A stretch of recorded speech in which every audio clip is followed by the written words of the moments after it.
Sir, I'm just returning this envelope, her voice trembled. But the billionaire didn't listen. He didn't even look at the envelope. He threw his head back and laughed loud enough for the entire office to hear. Employees froze, his assistant smirked, and the girl holding the envelope felt her stomach drop. She didn't have proof, she didn't have power. All she had was honesty, and a long walk from a neighborhood the billionaire would never step foot in. I found it on a park bench, she stuttered. I thought someone important might need it. The billionaire scoffed. Little girl, you expect me to believe that? Her fingers tightened around the envelope. She wanted to run. She wanted to disappear. But then the door opened, and the real owner walked in. His eyes landed on the envelope, and everything in that room changed in an instant. Before we continue, I want to speak to you for a moment. If stories like this remind you that kindness still exists, if they make you feel something real in a world that's getting louder and colder, then I'd love to have you here with us. This channel isn't just videos. It's a tiny corner of the internet where good people come together, where we believe in second chances, in hope, and in humanity. And right now, you're early. You're part of the very first people building this family with me. So if you want to grow with us, if you want more stories that touch your heart, go ahead and subscribe. It's free, it supports the channel more than you know, and it tells me that there are still people out there who believe in kindness just as much as I do. If you have subscribed to this channel, I can officially say, welcome to the family. Now back to the story. The morning sun rose slowly over the city, turning the glass walls of Harrington Corporate Tower into a shimmering pillar of gold. Light spilled across every surface like liquid fire, bouncing from the windows to the marble steps, painting the sidewalks in warm hues that made everything look polished, perfect, and impossibly out of reach. It was the kind of building people photographed, not entered. The kind of place where powerful decisions were made behind soundproof glass, while the rest of the world watched from the outside.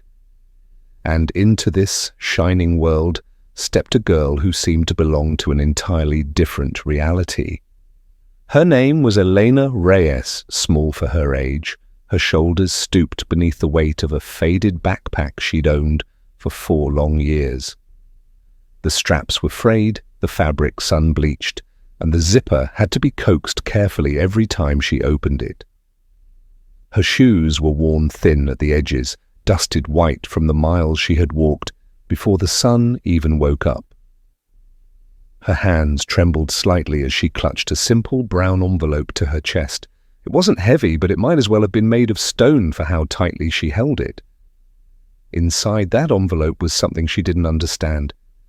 Something she stumbled upon by pure accident. Something she believed, deep in her chest, beyond logic or certainty, was important enough to return no matter how much fear twisted inside her.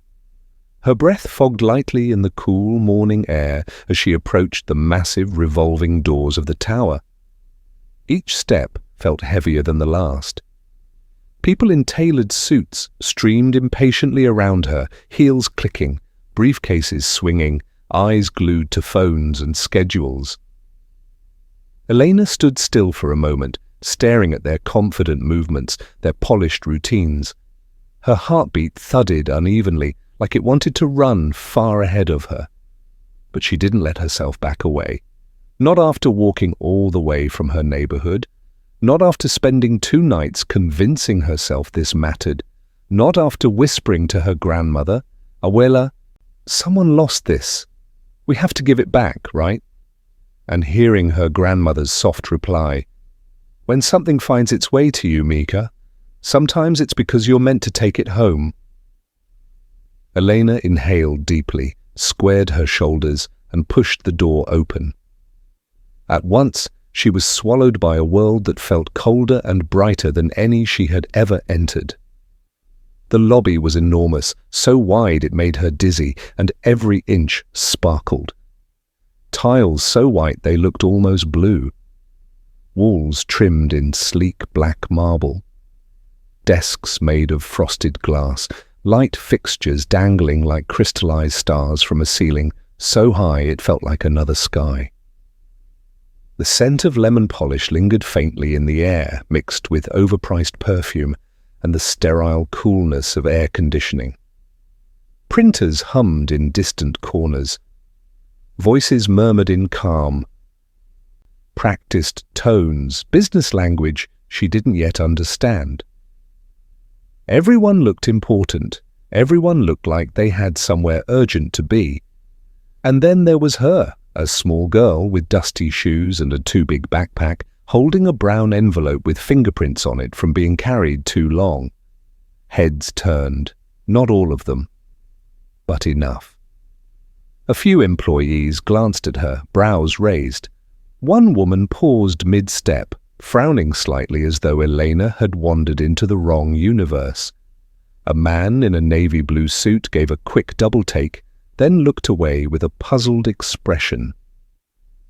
Elena felt heat crawl up her neck, but she swallowed it, forcing her legs to keep moving.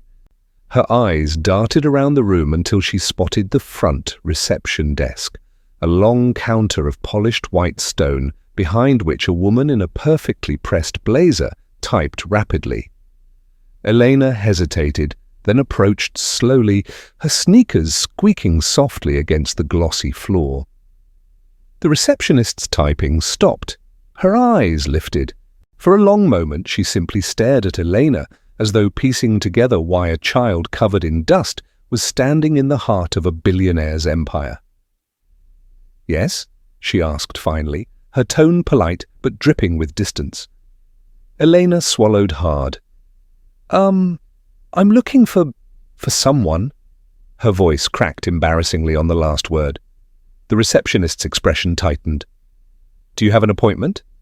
"No," Elena whispered, shaking her head quickly. I'm just returning something." She lifted the envelope slightly, her fingers trembling. The receptionist blinked, confused. Then slowly, she extended a hand toward the envelope. "I can take that." Eleanor took a step back on instinct, clutching the envelope tighter. No, thank you. I have to give it to the person whose name is on it." "And whose name is that?" the receptionist asked, slightly exasperated. Eleanor took a deep breath and said the name as though she were invoking an ancient, intimidating spell.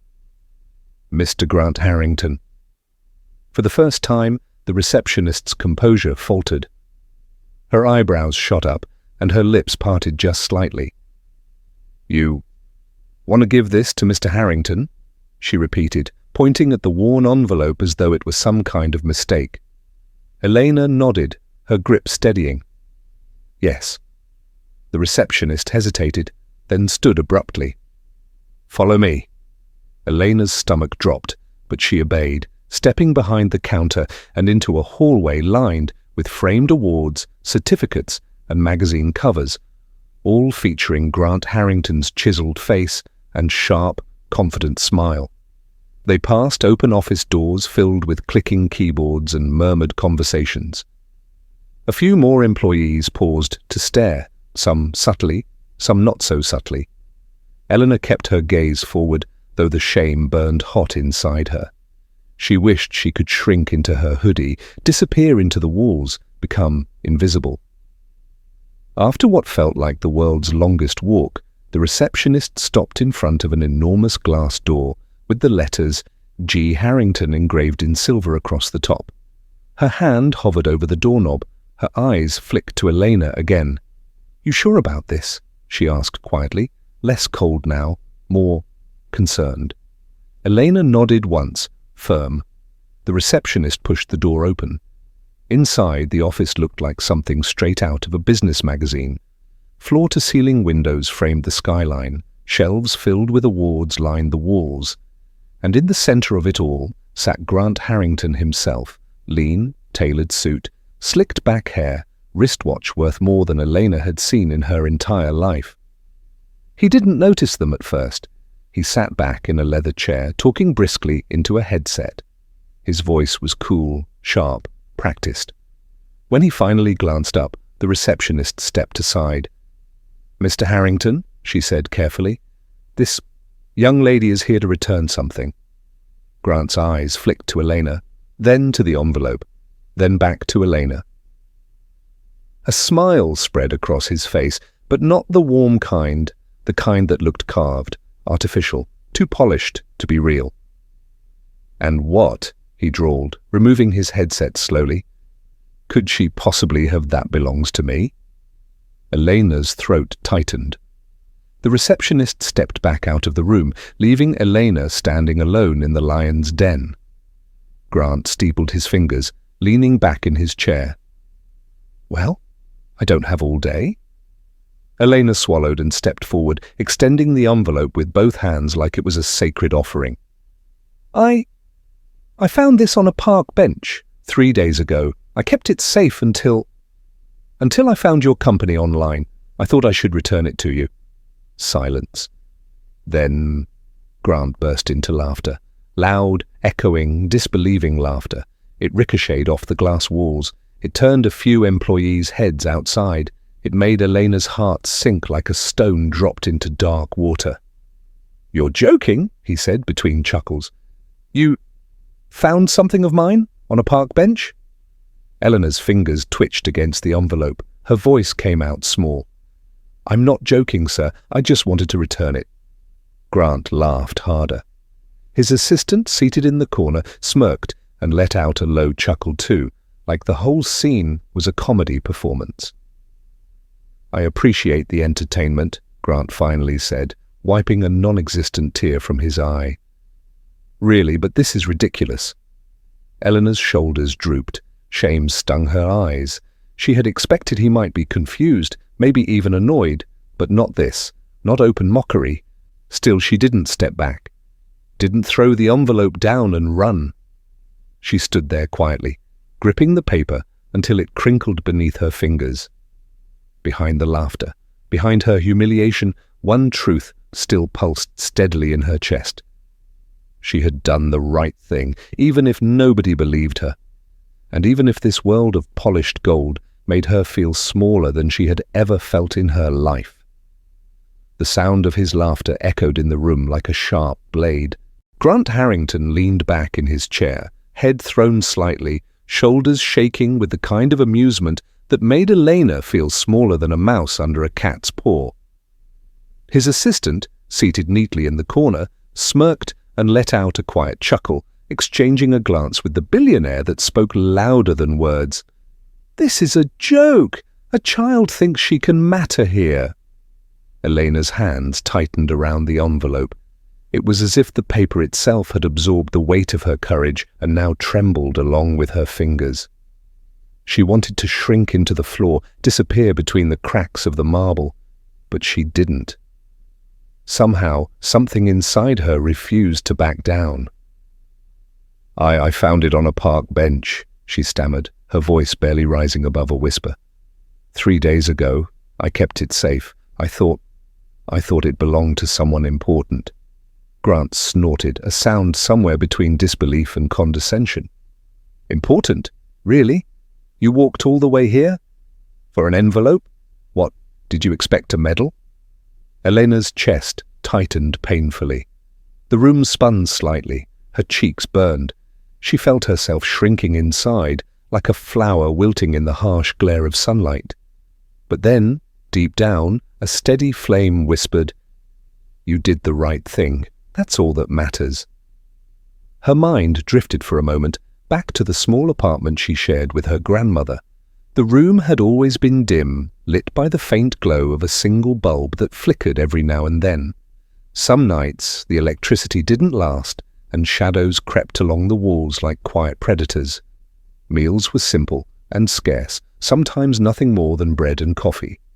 The cracked window let in winter air that chilled her bones while she studied, huddled over a notebook, rewriting her lessons under the faint lamplight. She had walked over an hour to get here, her shoes kicking up dust from the uneven sidewalks. And every step had reminded her, some things were bigger than fear. Some things, like honesty, like doing the right thing, were worth every ache, every uncertain glance, every mocking laugh. Grant's laughter rolled again, louder this time, and Elena flinched. She opened her mouth to speak again, but the words tangled in her throat. Maybe she had been wrong. Maybe the envelope didn't matter. Maybe the world really didn't care about honesty or kindness or small acts of courage. The sudden click of the office door made her freeze. A man entered, frail, slightly stooped, leaning heavily on a wooden cane. His hair was silver, his glasses sat low on his nose, but the sharp intelligence in his eyes cut through the office's gleaming perfection like a knife. He didn't glance at Grant first. His gaze went straight to the envelope in Elena's hands. Recognition flickered, sharp and immediate. His mouth parted slightly, a breath of relief escaping him, tempered with panic. He moved slowly but purposefully toward her, cane tapping in measured rhythm against the polished floor. Elena's hands shook as she extended the envelope toward him. I found it on a park bench," she explained again, each word deliberate, careful. "I kept it safe, and I thought you might need it back." The older man's eyes glistened. His hands, which had been gripping the cane for balance, now trembled as they hovered near the envelope. Where exactly did you find this?" he asked, voice quivering with a mix of urgency and relief. Elena told him everything, the worn bench by Riverside Park, the careful way she had held on to the envelope, the long hours she spent trying to find the right address to return it. She spoke quickly now, words spilling out, but her tone never wavered in honesty. Grant Harrington's laughter died mid-air. The room, once echoing with mockery, fell into stunned silence. His polished mask cracked slightly, revealing a flicker of something human behind it. Disbelief, confusion, maybe even guilt. The older man slowly opened the envelope, his trembling hands brushing over each sheet of paper as though he were touching a priceless artifact. He scanned the contents, his lips pressed into a thin line, his brow furrowed, and then relief, soft, almost tearful, washed over his face. These are my original designs," he whispered. "The plans I thought I had lost. Months of work, gone." His eyes darted to Elena, wide and incredulous. You brought them back?" Elena nodded, swallowing hard. "Yes, sir. I thought it was important." The older man's voice cracked, but he smiled gently now. "Important? Yes, more than you can imagine. You've returned something irreplaceable." Grant Harrington, who had been leaning back in his chair just moments ago, now looked frozen. His polished arrogance, his carefully crafted exterior, all of it faltered under the weight of Eleanor's simple, unshakable honesty. He opened his mouth, closed it again, and swallowed, a rare vulnerability washing over his features. Grant Harrington, who had been leaning back in his chair just moments ago, now looked frozen. His polished arrogance, his carefully crafted exterior, all of it faltered under the weight of Elena's simple, unshakable honesty. He opened his mouth, closed it again, and swallowed, a rare vulnerability washing over his features. The assistant in the corner shifted uncomfortably, as if suddenly aware of how badly their laughter had misjudged the situation. Eleanor felt a strange warmth rise in her chest, not pride, not victory, but something else, something quiet, something she had not expected in a room so cold, so polished, and so unforgiving. Even amidst the towering glass walls and the gold-tinted sunlight, one simple truth became clear. Sometimes honesty and courage could pierce even the tallest, coldest walls of the world. And at that moment, Eleanor realized her small act of integrity hadn't just mattered, it had changed everything. The office was silent, not the quiet of calm or order, the quiet of tension, of realization, of shame. Grant Harrington, once laughing so loudly it filled the room, now sat frozen in his polished leather chair.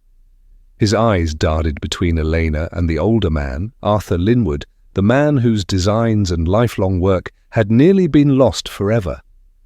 Arthur's expression was calm, controlled, but it carried the weight of disappointment so heavy it could crush the tallest egos. "Mr. Harrington," he said softly, yet every word landed with unshakable authority, "this girl came here out of honesty, courage, and determination, and yet you treated her with mockery. A child, someone who didn't owe you anything, was laughed at for doing the right thing. Do you understand what that says?" Grant swallowed, his throat tight.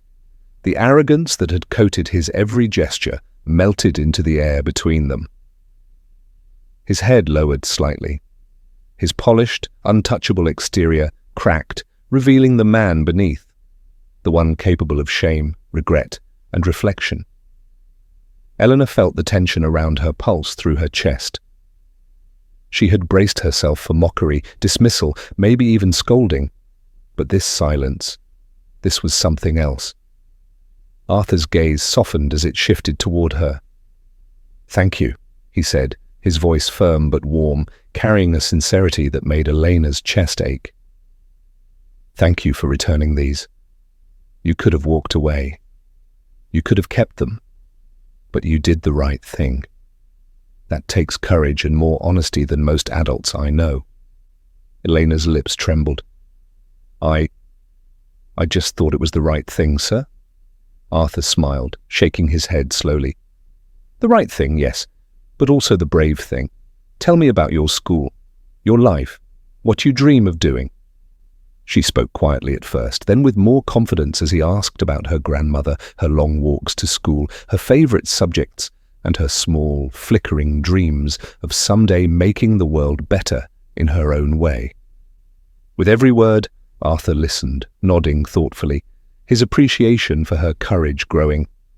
Finally, he said, "I want to help you, not with money, but with opportunity. If you ever want to learn architecture, design, or anything related, I will guide you. I will mentor you. And I want to make sure your grandmother knows she raised someone remarkable." Eleanor's eyes filled with tears she had been holding back for days. I don't know what to say," she whispered. Arthur chuckled softly. "Then say nothing. Just keep being you."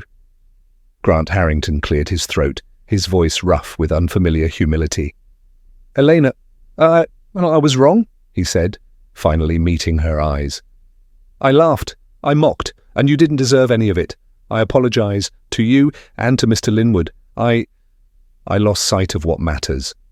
He rose from his chair and, surprisingly, extended a hand toward her. "Let me walk you out." Elena blinked. The gesture was shocking. Employees in the office, who had seen the entire exchange from the glass walls, whispered to each other, exchanging glances of disbelief. The billionaire, polished, confident, untouchable, was personally escorting a young girl out of his office. Outside, the sunlight was warm, pouring over the streets like a comforting embrace. Eleanor felt lighter than she had in days, weeks, months. Every ache from her long walk, every fear of mockery, every moment of doubt, they all felt small now. She had done the right thing. And that act, small in her eyes, had rippled outward in ways she could never have imagined. Grant walked silently beside her for a moment, then nodded politely before returning to his office, leaving her to continue her journey home. Elena lifted her head, feeling something she hadn't felt in a long time. Hope. A quiet sense of purpose settled in her chest. Small acts of honesty, integrity, and kindness could change lives. Even a billionaire's laughter, a moment of shame, and a cracked ego could be transformed into gratitude, mentorship, and opportunity. And in that quiet sunlight, she whispered to herself, smiling through tears, "Kindness lives on." Thank you for watching this story to the end. If you enjoyed this story, you will surely love the next one. It's as crazier and more intriguing as you can ever imagine. So do check it out. Click on the image showing on your screen right now to watch the next one.